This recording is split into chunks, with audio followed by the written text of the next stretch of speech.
Rik, you are welcome to this online platform, Thank you. Moscow Draft Media. Thank you. It's a YouTube channel. We are here to encourage and to promote draft in Cameroon, Africa, and the world at large. Yes. You are the coach of the Netherlands. Yes. You have. What is the role of a coach in draft?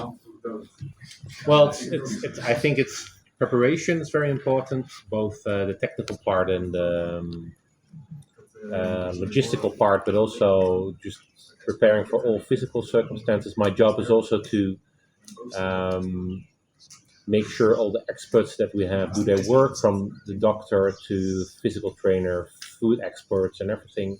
So my job is quite broad, but also just talking to the guys before the game and after the game. So it's quite broad, quite holistic, to be exact.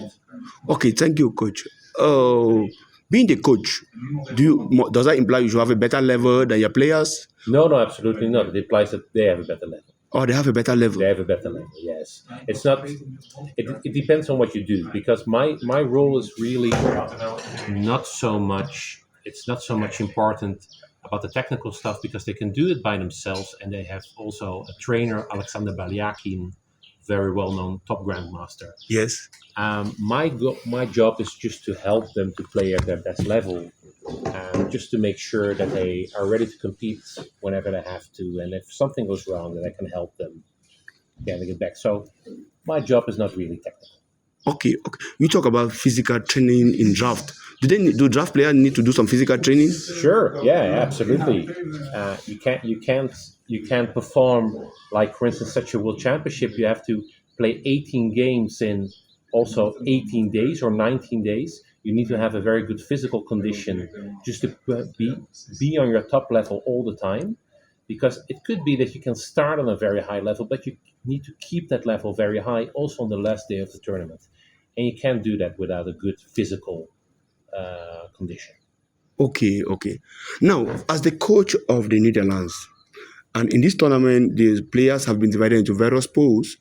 What happened when two of your players are to play? How do you manage? How do you coach prepare them when two players of your team are facing each other? It depends. I'm responsible for 6 of in total 13 players here. They are in a national selection, so it's a little bit different when those 6 play against the other 7. But when my 6 are playing against each other, I don't do anything. We just keep distance. Then it's up to themselves. We don't coach against each other in that case. In that case, they have to find out themselves, think of their strategy themselves, and after they're finished, then we come together again. So that's important. Okay. Thank you so much. You are online. You are live on Moscow Draft Media, an online platform. Okay. How can you help? How do you get to select your players? How do you get to select players of your team? How do you select players in your team?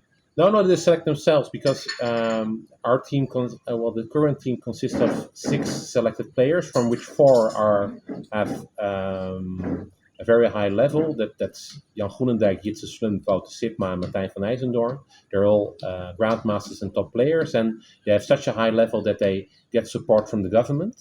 And next to that, we have 2 younger players, Simon Haarsma and Emre Hageman. They are in our talent and transitioning system.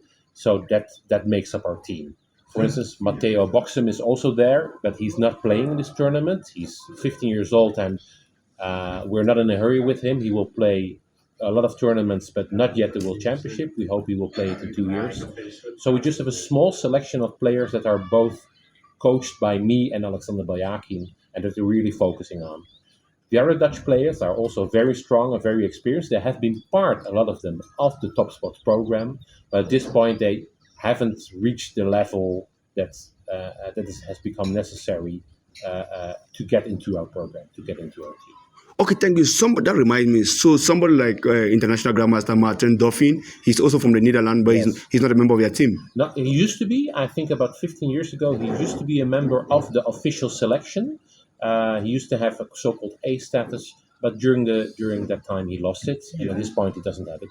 So he has a different. In which team does he belong now? What is it? He is part of the Dutch general delegation, so there's a Netherlands delegation, but he's not part of the Team NL selection, which is a separate group. So what is the name of your selection? What is the team? What is your team name? You have the Team NL team, that's a smaller selection, and we have just a group of Dutch players, the Netherlands. Just it's our country representation. Okay. As the coach of this, as the coach of your team, Yes. who pays you? How do you make money?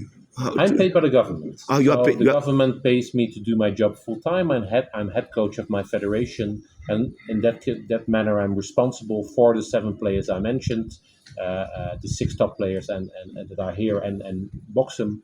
And next to that, we have 3 girls in our program. Next to Biljaking, we also have a trainer, Esther van Muijen. So that's the part of our program, and we get paid by the government, while I get paid, and the others also get some money to do their work. Okay, thank you. Now, based on what you are being paid and how you are being motivated by the government, is that enough for you to make a living? For me, it is. Yeah, I'm very fortunate already for 15 years that my income is enough to get it to make a living. Yeah. Okay. But I'm one of the few people that can do that. Okay. What about your draft players? Do they have other things they do? Yeah. No, they have. Luckily, they also the top 4. Like I said, Groenendijk, Van Nijzen, Slump, and Sipma. They do have income by the government, but it's not a lot. It's just they are expensive and a certain wage, a small salary, so they have to find other sources of income like prize money, like doing trainings, doing simul. So yeah, you're not getting rich by it, but those 4 also have some means for their existence. Okay, thank you. Please, what does it take to become a coach like you? Well, I think it just takes a lot of hard work. You need to study a lot. You need to grow experience. You need to invest a lot yourself. I started to become a trainer when I was 18 years old myself, and I got the current job I have when I was 23, 24. So it just takes a lot of experience doing that, and just trying to improve yourself, just as the same as you ask from your players. Okay, thank you once more. As I said, fellow viewers, we're live on Moscow Draft Media. We had on board today the coach of the Netherlands team, Rik.